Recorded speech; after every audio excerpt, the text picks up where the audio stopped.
suis Fanny Letier, cofondatrice de Généo Capital Entrepreneur et auteure de Carnet de croissance et Carnet de rebond. Dans cette vidéo, je vais vous parler de prise de recul. Pourquoi? Parce qu'être entrepreneur, c'est être sportif de haut niveau et qu'un élément déterminant de la réussite, c'est la lucidité.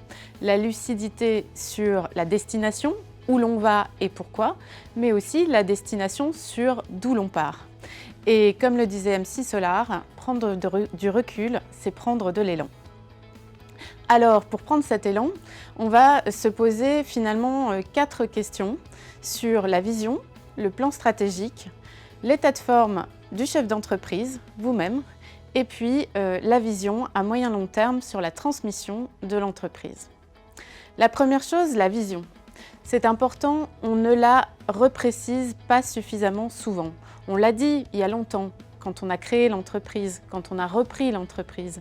Mais c'est quelque chose qui doit être martelé en permanence et adapté à un monde qui change. Les transformations technologiques, les transformations sociétales nous amènent à nous repositionner, à nous reprendre sur ces questions fondamentales. À quoi sert l'entreprise? Quelle est son utilité sociétale? Qu'est-ce qu'elle apporte au marché? En quoi apporte-t-elle des choses différentes de ce qu'apportent ses concurrents?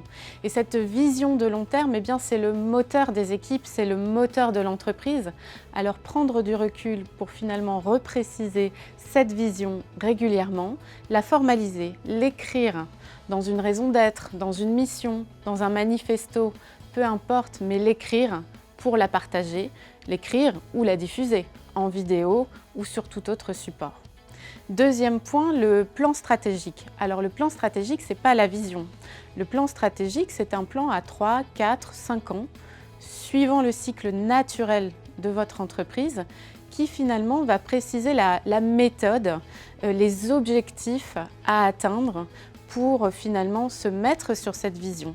Quelle est la pente de croissance que vous choisissez? Quels sont les objectifs que vous vous fixez? Et quels sont les moyens que vous vous donnez en budget R&D, en budget d'investissement, mais aussi et surtout en ressources humaines pour l'exécuter. Pourquoi écrire un plan stratégique? Tout simplement pour pouvoir le partager. Parce que pour vous, chef d'entreprise, c'est clair, il est dans votre tête. Vous y pensez jour et nuit. Mais pour vos équipes, formaliser, c'est se donner les moyens de partager et les moyens d'embarquer. Troisième objet de prise de recul, vous-même. Alors ça, on en parle moins. Mais le diagnostic personnel du dirigeant, c'est important parce que souvent, vous allez reporter des projets de croissance parce que vous vous sentez fatigué. Vous vous sentez débordé, vous avez l'impression que vous ne pouvez pas déléguer et finalement lancer un nouveau projet, c'est encore vous rajouter de la charge alors que déjà, vous pensez que vous ne passez pas suffisamment de temps avec votre famille, avec vos amis, vous ne faites pas assez de sport, vous ne dormez pas assez. Quel est votre diagnostic personnel vraiment? Où en êtes-vous par rapport à la pyramide de Maslow? Répondez-vous à vos besoins physiologiques, mais aussi à vos besoins d'épanouissement personnel. Ce diagnostic-là, il est super important parce que suivant celui que vous poserez, soit vous adapterez vos objectifs pour mieux concilier vie professionnelle, vie familiale, soit en fait vous déciderez de mieux vous entourer et on en reparlera dans une prochaine vidéo. Et puis le quatrième point, c'est le plan de succession. Alors là, vous allez me dire, c'est un peu abrupt parce que c'est pas du tout dans votre idée de vendre l'entreprise ou de passer la main parce que l'entreprise, c'est votre vie et donc il est beaucoup trop tôt, il est toujours trop tôt pour parler de transmission.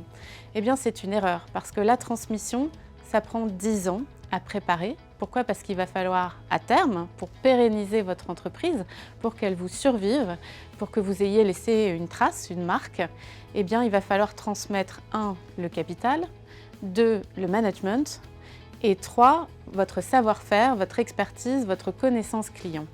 Et tout ça, ça se transmet dans le temps et en moyenne, on estime que ça prend à peu près 10 ans.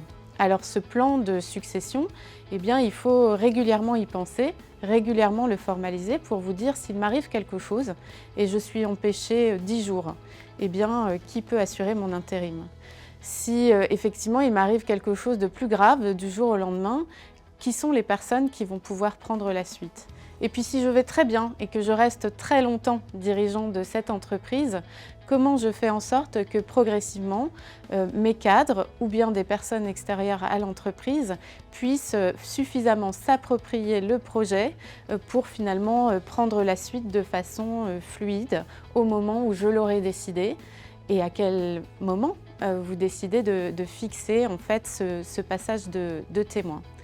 Tout ça est important pour pouvoir en fait replacer la vision de long terme, écrire votre plan stratégique, finalement être clair sur qui va exécuter ce plan stratégique et puis à chaque plan stratégique vous posez la question de savoir si c'est vous qui faites le suivant ou si c'est quelqu'un d'autre et comment vous faites en sorte de l'embarquer dans cette démarche. Cette lucidité sur le point de départ va vraiment déterminer votre capacité à atteindre vos objectifs dans la sérénité pour vous et pour vos équipes et dans la méthode parce qu'en réalité, en étant finalement très fort sur vos appuis, eh bien vous aurez cet élan qui vous permet d'atteindre la ligne d'arrivée de façon totalement déterminée, avec du discernement et cette tranquillité nécessaire à la croissance durable.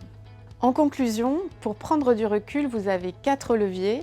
Formaliser votre vision, écrire et partager un plan stratégique, faire votre diagnostic personnel et puis anticiper votre plan de succession. Alors, un élément peut-être d'autodiagnostic, parmi d'autres que vous trouverez dans le livre, c'est cette fameuse pyramide de Maslow qui va vous permettre en fait de balayer vos besoins depuis les besoins les plus primaires, physiologiques. Est-ce que vous dormez assez? Est-ce que vous êtes fatigué? Est-ce que vous avez finalement suffisamment d'énergie pour vous lancer dans un plan de croissance, jusqu'aux besoins les plus sophistiqués qui sont votre épanouissement personnel, finalement cette réflexion sur le but de votre vie, sur ce que vous voulez laisser comme trace et finalement ce qui fait que vous aurez réussi votre vie d'entrepreneur mais aussi votre vie personnelle. Ça peut s'inscrire dans la raison d'être de l'entreprise ou ça peut s'inscrire tout à fait dehors. Et voilà, je vous engage à faire ce petit diagnostic sur la base de la pyramide de Maslow pour vous lancer dans votre carnet de croissance ou votre carnet de rebond. C'est la fin de cette vidéo, vous êtes ainsi mieux armé pour votre carnet de croissance ou votre carnet de rebond. Si vous avez apprécié cette vidéo, n'hésitez pas à la partager sur les réseaux sociaux. Et si vous voulez d'autres conseils, retrouvez-moi sur la chaîne YouTube de Généo Capital Entrepreneur.